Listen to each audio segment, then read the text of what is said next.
Everyone and their mother is saying 1, 2, 3 things about social media, about how bad it is. Oh my god, social media is the cause of all the problems. But when you really look at it, social media is not the problem. You are the problem. Whatever problems that we see on social media is just a projection of our society on social media. And the problems are not being caused by social media, but it is by the people who are using social media. So it doesn't really make sense when people are like, oh, social media is the problem. Because it's just a way of shifting blame. It's just a way of not taking responsibility for your actions. If you're doing something bad in your life, it's very easy for you to be like, oh my god, social media is making me do this. No, you're the one that has control over your own life. So stop blaming social media and start taking responsibility for your life. Oh my god, social media is such a waste of time. Is it really? Or you're the one who just doesn't know how to manage their own time? If you're spending 8 hours scrolling through TikTok, TikTok didn't make you do that, because TikTok did not take your hands, did not put you somewhere and be like, you're going to sit there for 8 hours scrolling. You're the one who's choosing to do that. And if you're doing it for 8 hours, you just don't know how to manage your time, because you can tell yourself, or you can even set an alarm and be like, I'm going to be on TikTok for an hour or two if you really need to be scrolling for that long, you know. Some people are like, you get on TikTok and you just lose track of time. No, set an alarm that is going to remind you. Of course, if you don't have discipline in your own life, you're going to ignore the alarm and you're going to be like, oh my god, social media is such a waste of time. No, take responsibility and learn how to manage your own time well. There's also the fact that if you think social media is a waste of time, or if you're spending a lot of time on social media and you think it's a waste of time, you're just not using it in the right way. You can use social media to learn so many things. You can use social media to even travel. There are so many resources. So if you're spending your time listening to gossip, following celebrities on their life, and it's not helping you in any way, why don't you use it to perhaps explore a different career? If you're thinking, for example, of starting a business, why don't you follow people who already have businesses? Because there are people who have started multiple businesses and they're sharing what they've learned. Follow them and learn from them. If you're someone who loves food like me, you can use social media to explore different kinds of cuisines. I mean, through social media, I have cooked a lot of Turkish stuff like gözleme, like manti. I've tried kimchi and kimbap. These are all things that I've just learned how to do through social media.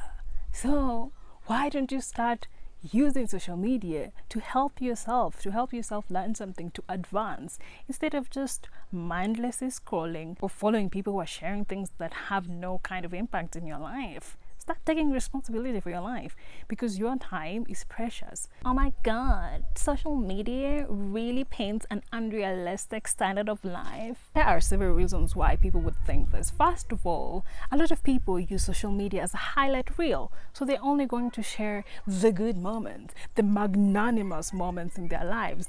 Because as human beings, we are wired to want to share the good things that are happening in our lives. So if you go to someone's page and all they're sharing is their highlights, of course it's going to look like it's unrealistic.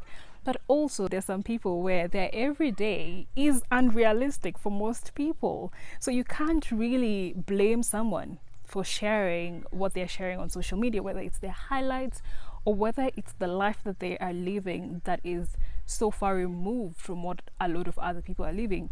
There's people who spend like thousands of dollars in a day, and that's normal for them. But if they post that on social media, for a lot of people it's like, oh my god, this is unrealistic way of life.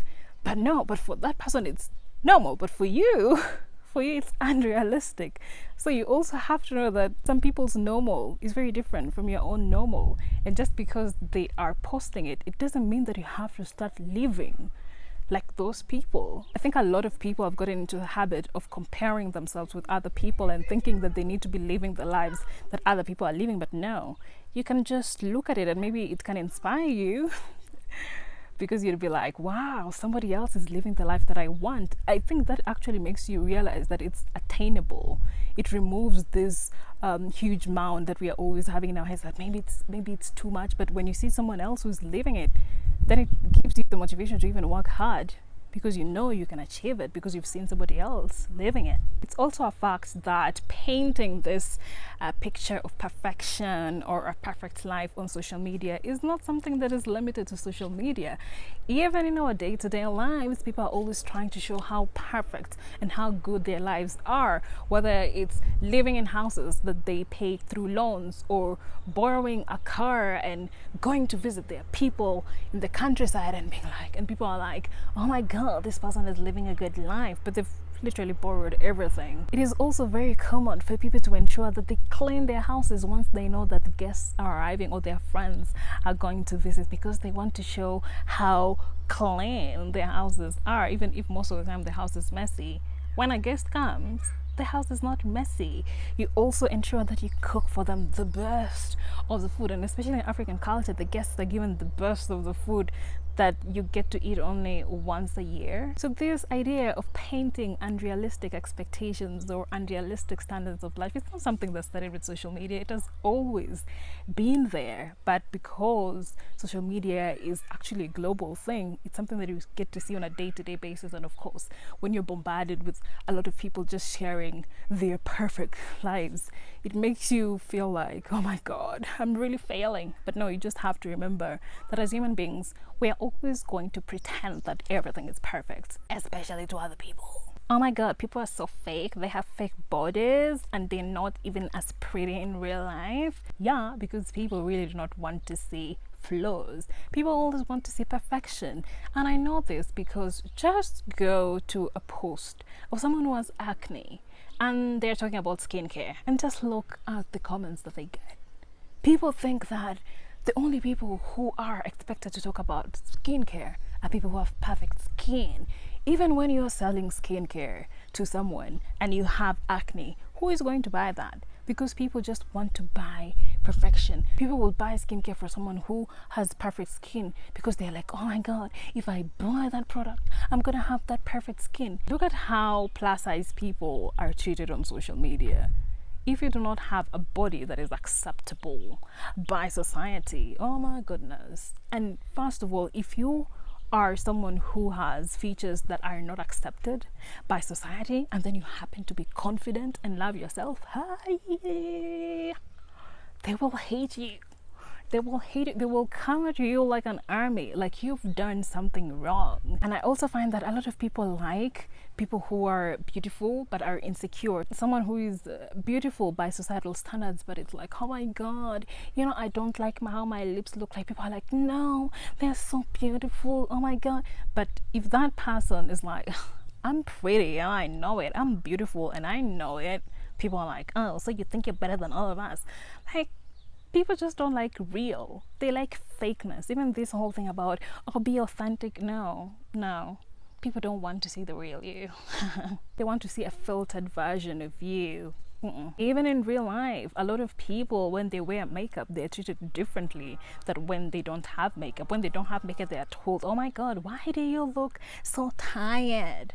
But it's like, this is me when I'm natural. A lot of girls, especially black girls, when they're wearing their natural hair in their kinky and curly formats, they're not considered to be beautiful because society in general doesn't consider black hair to be beautiful. It doesn't mean that that is real, because black hair is beautiful. But the way you're treated when you wear a straight hair wig and when you have your kinky curly hair is very different. That just shows you people don't like real. People like fake. The problem is not that social media is fake. It's just that people like fake. This reminds me of the song Yahaya by Lady JD, and this was a hit back in the day because it's literally a song about someone who pretends to be wealthy. He's wearing a suit, he's always having drinks with people, but he makes people pay for his drinks. But no one even knows where he lives. Huyu kijana mwenzetu kila siku tuko naye maskani anakula hela za watu tumetafuta tumeuliza hakuna mjuaye. Being fake is something that human beings have been even before social media was a thing. Oh my god, social media has a lot of pressure. Does it really?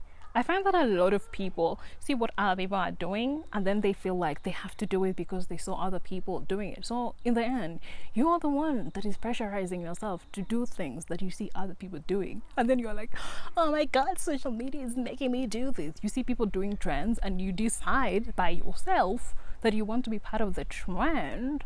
And the trend most of the time, especially like fashion, it means you have to change your whole wardrobe. So if you're someone who just wants to look like you're on trend like everybody else, you are putting the pressure on yourself. No one has held a gun to your head and it's like you have to follow what everyone else is doing, but you're doing it because you want to conform, because you want to be seen as being part of the group. I think this is something that actually plagues a lot of content creators, and you can see this when there's a new social media platform. They're like, oh my God, there's so much to do. I don't even know whether I can do all of this. My mental health. No one asked you to be on all those platforms. You don't have to.